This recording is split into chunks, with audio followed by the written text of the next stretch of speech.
Welcome back, ladies and gentlemen. It's your number one fat Asian coming to you again today with another one of these tournament of positions in 2019. And today we have the final match of the first round, and it's gonna be fullbacks versus wingers, probably the most tightly contested of all of them because they got a lot of bounce players in those player groups. Now, for you guys who are unfamiliar with it, I think you guys pretty much get it from here. I divided up the best players in the world based on their position groups, and I determined their position based on the first position that they are listed at. So the example I keep on using, Ronaldo can play on the wing, but listed first as a striker. He's going to be in the striker group. Then I put all 8 of these teams into a bracket. They're going to face off against each other to truly determine who is supreme in 2019. And if your nipples are all hard from excitement, take those hard erect nipples, smush into the like button right now, subscribe if you are new. If you want to get all caught up on all the other matches, go ahead and click up here, Dingsy Poos. But without further ado, let's get into it. Let's start with the lower seed, the 5th seed, and that is wingers. Now, the wingers are a very interesting group because they possess a lot of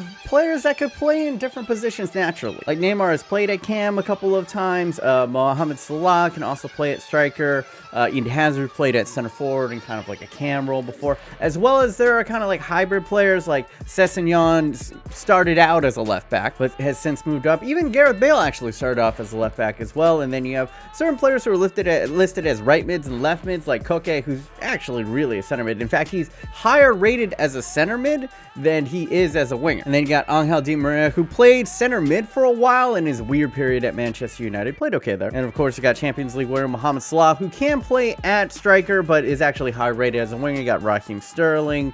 You got Acuna at the right back position, although more normally plays over in the left back position.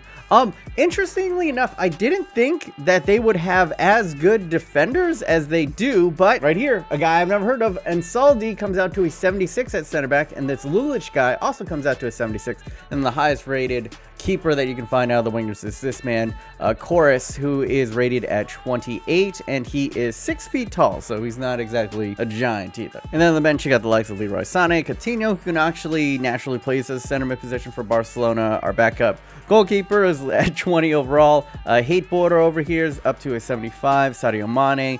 Pizzi's another player who's listed as a right mid, can actually play as a center mid. Gareth Bale actually comes in higher as a striker than he does as a right winger. I was tempted to play him above Mohamed Salah, but I think more people want to see Mohamed Salah play. They got Riyad Mahrez, Conte, Juan Mata at cam, Spinazzola at center back, as well as Di Silvestri at right back. All these players add up to a very well balanced squad of attacking of 87, a midfield of 86, and a respectable 75 in defense. But how does it compare to the all fullback squad? Now, much like the winger squad, the fullbacks actually have a lot of flexibility and diversity in the team that you can create with them. I don't think a lot of people will debate. Marcelo is probably better than like 95% of the wingers in the world right now. He just happens to be excellent defensively. For the striker, we have Thomas Munir. It is a little bit tough to find the best striker. He has the top finishing of everyone. Plus, he's like pretty tall. What is he at? 6'3". He offers like really good strength outside of the boot shot as well. Should be good enough to hold up play. And on the right side, another kind of offensive fullback in Florenzi. At the cam position, this is a fun one. We got old man Danny Alves is going to be playing out there. At the 2 CDM roles, we got Alexandro as well as Joshua Kimmich, who I think Kimmich has played a couple of games in the midfield. Speaking of people playing in the midfield for Bayern, David Alaba, who's played both at left back, at center back, and then as well as in the midfield, but we're going to use him as a center back here, comes out to an 84. Spilicueta, who played at center back for Chelsea, rather effectively at times, I might add, comes out to an 85 at center back. And then we have Natural Carvajal at his right back position, and with Jordi Alba out on the left back position. And then the highest rated fullback in the keeper position is this man here, Habergom, and he comes out to a 29, so 1 point difference between these two sides at the keeper position. On the bench, you got the likes of Mario Fernandes, who comes out to an 81 at CDM. Sergio Roberto comes out to an 80 at cam. Trippier comes out to a 76 at the right wing. Telles comes out to an 81 on the left. Natural Robinson, 83 rated. Felipe Luis at CDM. Natural Kyle Walker. Alonso is the backup striker. He comes out to an 80. Actually, slightly higher rated than Munir, but I think in practice, in-game, Munir is going to be the better player. Lucas Hernandez can play both center back and left back. Kolarov at a center back position actually comes out to an 82. And then Ashley Young for the memes. And another backup center back in Gulam Cancelo, and then Halstenberg is the backup keeper. With the entirety of the team coming out to a respectable attack of 82, a midfield of 83, and a defense of 84. So you make an argument that this Juventus side might be the most balanced of any side in the game. But now what we're going to do, we're going to take these two sides, we're going to put them head to head in a live action match. Winner moves on, loser goes home. We got the wingers, we got the fullbacks. Let's begin. Here we go, the big boys, the fullbacks, and as we get this thing all started, you guys go ahead, make a prediction up on the iThings on who you think is going to win. And for me, I don't know. On paper, I think the fullbacks are actually a more well-rounded squad, but I'm going to go with the wingers just because they got the better offense, man. They got a lot of game winners up there. Like Mohamed Salah striker position, Eden Hazard, Raheem Sterling, all of them dangerous. It does seem weird to see Mohamed Salah in a Man City kit. I will say that, though. But without further ado, final game of the initial round underway. Alexandro's got a bit of space in front of him. He's going to play it forward to Dani Alves. Plays it across, and Acuna. But a good first attack from the fullbacks. All right, another good movement here. Munir. Oh, Alves is in. He shoots. He scores. Fantastic take from Dani Alves, who's pinged a couple just like that for his various teams in his career. Must say, shambolic defending. The defense gets sucked up, and, you know, a lot of them are playing out of position.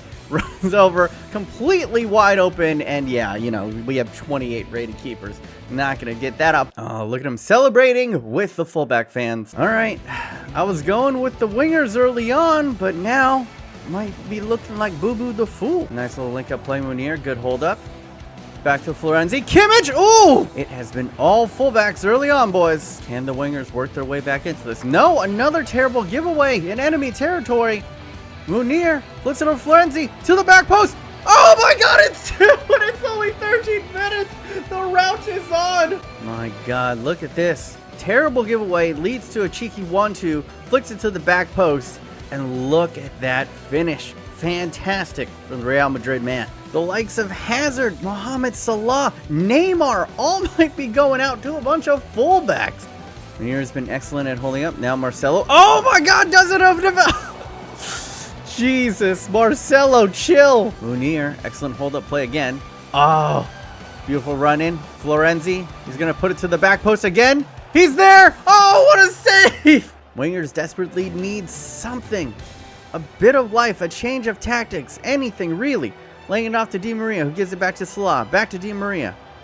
Di Maria looking around to Sterling. Plays it back, and that's awful. Really, wingers? That's your strategy. Now I see why Manchester United got rid of you, Di Maria. Di Maria with the center back. The center back is so far up. This is dangerous. And then Mohamed. What is going on? Everyone's just trying to do these terrible flick of volleys. Look at that. Absolutely terrible. 2-0. And then Juventus put 6 shots, 3 of them on target, as opposed to Man City and the wingers who only had 2 shots and only 1 of them on target. Although they've had the lion's share of possession, though. All right, second half. The wingers really need to find something. All right, we got our first substitution. Pizzi is going to come on. Mo Salah also coming off as well. It's a 3-man change. Coutinho on. I think Bale's on and Pizzi's on. But here come the fullbacks. Dani Alves has just rode Pizzi on his back for about 30 yards. And he still has him on his back. This is ridiculous. Bullying the wingers. Sessegnon on the overlap. He's got body streaming into the box if he wishes to deliver. He does! It's not terrible. All right, back over to Sessegnon. For first touch. Pops it forward to Hazard. Okay. A little bit of movement here. Oh, Bale is in! He's got the pace. He can shoot. He scores! Oh, what a dynamic shot. Went near post from a mile out. And the substitute for Salah makes an instant impact. And the wingers are back in, boys. Exactly the second half that the wingers needed. Beautiful through ball, I think. Who's that from? Neymar. And then, wow, Venom on the shot. Absolutely teleports it into the back of the net. And yeah, 29 rated keeper. Not saving that, bro. Sets up for an interesting final 20 minutes. 69 minute. My obligatory look at the camera and say, nice. Sergio Roberto playing for Lenzi. He's got a man in the middle. If he could just cross it there. Oh, it's 3. And it might be game over. Shambolic defending once again from the wingers. Where was everyone? Look at this. Nobody marking Florenzi, and honestly, no one really, well, yeah, I guess he gets a foot there, but absolutely terrible defending, terrible goalkeeping. This is just awful all around. It was looking hopeful for a split second, but I think it's too far gone now, boys. Sissignon plays it forward. Oh, Neymar gets taken out. Surely that has to be a yellow card. Fullbacks, punting it forward. Once again, where are the fullbacks for the wingers? Terrible positional awareness. Neymar just kicks it out of bounds. It's the 85th minute. What are you doing? He kicked it out of bounds just so that Felipe Luis could get the yellow card. Pettiness. Pettiness from Neymar. Sessignon's going to get caught. Playing back to Hazard. There's no one for Hazard. Carvajal has made Hazard his bitch. And surely we're past the allotted extra time. This should be the final kick of the game. Marcelo punts it in. It's run out. It goes in. Forces a save. And that is it, boys. In the battle of the fullbacks versus the wingers, it is the higher rated fullbacks who do come out on top.